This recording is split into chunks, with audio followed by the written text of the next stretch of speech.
Social sciences में in general और criminology में पर्टिकुलर हमें टाइम सीरीज रिसर्च बहुत ज़रूरी होती है और ये हमें डायरेक्ट करती है कि वक्त के साथ साथ क्राइम ट्रेंड्स में कितना चेंज आ रहा है और किस तरह का आ रहा है। तो इसमें टाइम जो है बहुत इम्पोर्टेंट है और टाइम के बगैर हम अंडरस्टैंड नहीं कर सकते कि एक जो क्रिमिनोलॉजिकल रिसर्च है उसमें क्या चेंज आ रहे हैं, यानी क्राइम पैटर्न्स में क्या चेंज आ रही है, क्राइम टाइपोलॉजी में क्या चेंज आ रही है, उसकी नेचर में क्या चेंज आ रही है।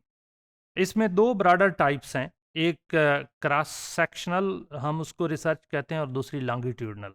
क्रॉस सेक्शनल में ये होती है कि हम एक ही वक्त में डिफरेंट सेक्शंस के दरमियान में हम रिसर्च कंडक्ट करते हैं और ये जानने की कोशिश करते हैं कि क्या वहाँ पे एक ही तरह के क्रिमिनोलॉजिकल फिनोमेना, मिसाल के तौर पे अगर स्ट्रीट क्राइम जो है वो लाहौर में इमर्ज हो रहा है और उसके केसेस बढ़ते जा रहे हैं, तो क्या ये कराची में भी इसी तरह से है, क्या ये रावलपिंडी में भी इसी तरह से है, फैसलाबाद, मुल्तान या बाकी जो मेट्रोपॉलिटन सिटीज़ हैं, क्या वहाँ पे भी इसी तरह के ट्रेंड्स हैं? क्या ये किस एज ग्रुप के लोग जो हैं वो इसमें स्ट्रीट क्राइम में इन्वॉल्व हैं? तो स्ट्रीट क्राइम को के फिनोमेना को जानने के लिए जो हम क्रॉस सेक्शन, जो क्या इसमें सिर्फ मेल हैं, क्या फीमेल्स भी इसमें एंटर हो रही हैं, तो ये क्रॉस सेक्शनल रिसर्च है। दूसरी जो इसमें टाइप है वो लॉन्गिट्यूडनल रिसर्च है। लॉन्गिट्यूडनल फर्दर फिर तीन तरह की होती है, एक टाइम सीरीज है और दूसरी पैनल और तीसरी कोहट। तो जो टाइम सीरीज है कि हम हर 5 साल के बाद कोई एक रिसर्च कंडक्ट कर रहे हैं या हम हर 10 साल के बाद एक रिसर्च कंडक्ट कर रहे हैं, सेम रिसर्च, ये आगे उन्हीं लोगों पे हो सकती है, डिफरेंट लोगों पे हो सकती है, लेकिन उसमें टाइम इंटरवल ज़रूरी है।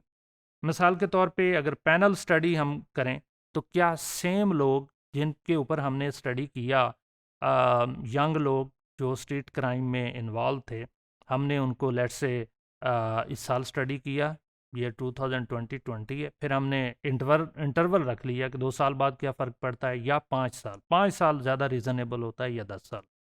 हाँ, अगर 5 और 10 साल में कोई चेंज आ रही हो तो वो ऑब्जर्वेबल चेंज होगी, वो मेजरेबल चेंज होगी। तो क्या हम सिर्फ उन्हीं लोगों से लें? पैनल स्टडी में ये होता है कि जिनको आज हमने स्टडी किया, 5 साल बाद भी, 10 साल बाद भी हम उन्हीं को स्टडी करें। लेकिन इसमें रिस्क होता है कि क्या हम उन लोगों तक पहुंच भी सकेंगे या नहीं, जो जिन लोगों को हमने ऑलरेडी स्टडी किया। जिन क्रिमिनल्स को या क्रिमिनल कैरियर्स के लोगों को आज हमने स्टडी किया, 5 साल बाद वो हमें अवेलेबल होंगे? अगर होंगे तो कैसे हम उनको लोकेट करेंगे? क्या उसके लिए हमारे पास रिसोर्सेज हैं? तो ये थोड़ा-सा मुश्किल होती है। तो फिर दूसरा उस फॉर्म में हम कोहॉर्ट स्टडी कर लेते हैं कि उसी तरह के क्रिमिनल कैरियर के लोगों के, सेम नहीं बल्कि डिफरेंट, उसी तरह के, उसी एज ग्रुप के, उसी कैटेगरी के लोगों को हम स्टडी करते हैं अक्रॉस 5 ईयर्स या अक्रॉस 10 ईयर। उससे हमें पता क्या चलता है कि जो लोग क्रिमिनल पाथ पे थे, 5 साल में उनके क्रिमिनल बिहेवियर में कोई चेंज आई या 10 साल में कोई चेंज आई। ये ख़ास तौर पे ऐसी स्टडीज़ जो हैं वो जेल के अंदर ज़्यादा वर्क, और वो भी उन लोगों के लिए जिनको लाइफ इम्प्रिजनमेंट होती है, कि उनके बिहेवियर में किस तरह की चेंज आई है, उसको मैयर करने के लिए ज़्यादा अप्रोप्रिएट मेथड है। या उस तरह के लोगों को, क्योंकि वो एक कन्फाइंड प्लेसेस पे होते हैं, प्रिजन में होते हैं, दे कैन नॉट मूव। अगर वो मूव कर भी रहे हैं तो शायद पैरोल एंड प्रोबेशन के थ्रू लिंकेज डेवलप करके हम उन तक पहुंच सकते हैं, या उनकी क्रिमिनल हिस्ट्री को सामने रखते हुए उन तक उनको लोकेट किया जा सकता है। और तीसरा होता है लॉन्गिट्यूडनल, इस टाइम सीरीज रिसर्च में तीसरी केस स्टडी होती है कि किसी एक फिनोमेना को हमने सामने रखते हुए इंडिविजुअल की, सर्टेन इंडिविजुअल की बायोग्राफीज भी हम ले सकते हैं, एक इशू को इन डेप्थ अंडरस्टैंड करने के लिए भी हम ले सकते हैं, या एक इशू के डिफरेंट डायरेक्शंस को अंडरस्टैंड करने के लिए भी केस स्टडी ले सकते हैं। तो ये बेसिकली इन डेप्थ स्टडी होती है।